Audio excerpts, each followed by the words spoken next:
Just enough physics. I said that I was going to make this, and I actually made a mistake in the last video. So the last video, we're in chapter 5 of Just Enough Physics. This is force of constraint. We're looking at friction. I did this problem about pulling a block at an angle, and then what I calculated the tension needed to make that thing move, and I made a mistake. So let's just go back over that really quick, and then I'm going to show you how to find the best tension, the best angle. That's what I'm going to do, the best angle. Okay, so here's my force diagram for the block. It's being pulled at some angle, and I don't even care what that angle is right now, but the tension's at an angle. So I'm looking at the case right when it starts to move. So right when it starts to move, then I have the net force is 0. Okay, so first up here, I'm dealing with this green box, this the frictional force is equal to the coefficient of static friction times the normal force, but only because I'm at that maximum case. I want to emphasize that. Okay, that's not always true. Friction's a force of constraint, so it could be a lot of things. But in this case, we're just about to slide. Okay, so if I know the acceleration, then I can find something about the force. I know the acceleration is 0.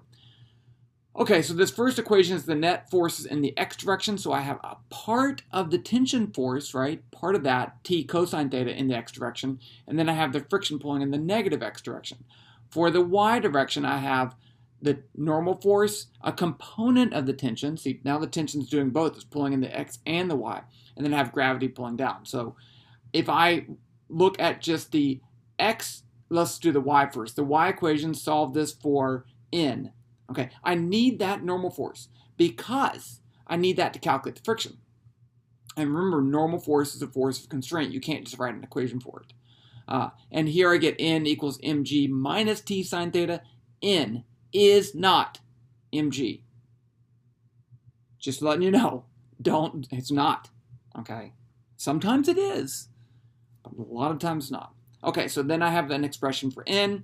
Then I take the x direction force, and I solve for, I just add fs to both sides, and I substitute in my model for friction, and I get this in equation number 2.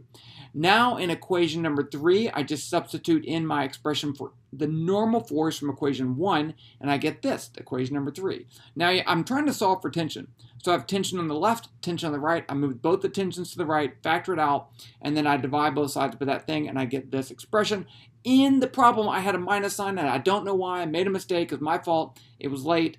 I was excited, and there were there was no excuse. I just made some. Okay, so here is our expression. What we did was we used a particular angle of 35 degrees. I had a mass of 0.45 kilograms and a coefficient of friction of 0.48. Now, and the thing I said was, what happens as you pull that string higher and lower, and what angle gives you the minimum tension, right? Because if I pull straight, then I don't decrease the friction. If I pull up, then I don't have a component pulling it forward. So let's find out the angle for the minimum tension. And this is where we can do Python stuff, and Python's so great. So here I have a Python program. Let's save this. Best friction angle. I'll give you the link to this down below, but I don't know what to say. Okay, so I have my mass and I have my coefficient of static friction. The first thing I can do is make a graph, because what I want to do is I want to calculate the tension at a whole bunch of different angles and plot it. And from that plot, I should be able to see what it looks like. So you don't actually have to do this step. I'm going to do it. So I'm going to be plotting the angle. Let's call it theta.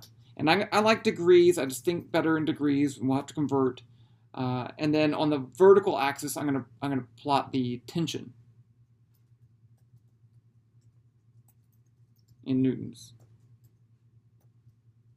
Okay, now I'm gonna need something to plot. So I need a function to plot. That's called f1, and it is a type G curve. I think I've covered graphing multiple times. Color equals color.blue. I don't know why I like blue.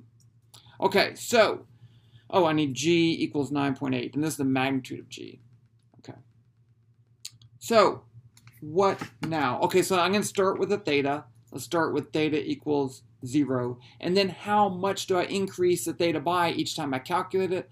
I'm thinking again in degrees, so I'm going to say 1 degree. So d theta, that's how every time I calculate it, I need to increase my theta. So d theta is 1 degree. But I need everything in radians. So I'm going to multiply by pi divided by 180. Now it's in radians. Okay, I think I'm ready. So let's do while theta less than, I'm going to go to not 90 degrees. Let's go to 85. I think something bad might happen at 90 degrees. So let's just go to 85. Again, it has to be in radians. I know that's silly, but there is a way to convert radians in Python, but I forget to do it. So, okay, step number 1 is to calculate that tension. So I'm just going to enter in the equation I just had, which was, I'm trying to remember it, T equals mu s times m times g divided by cosine theta plus mu s times sine theta. That is the right equation, right? Let me switch over here real quick. Let's see, this is it. Mu s mg, right, okay. So I got that. So now I'm going to plot a data point. So I'm going to do f1.plot. My x-coordinate is going to be theta in degrees. So I can say multiply by 180 divided by pi. And then t. Now I'm going to increase theta.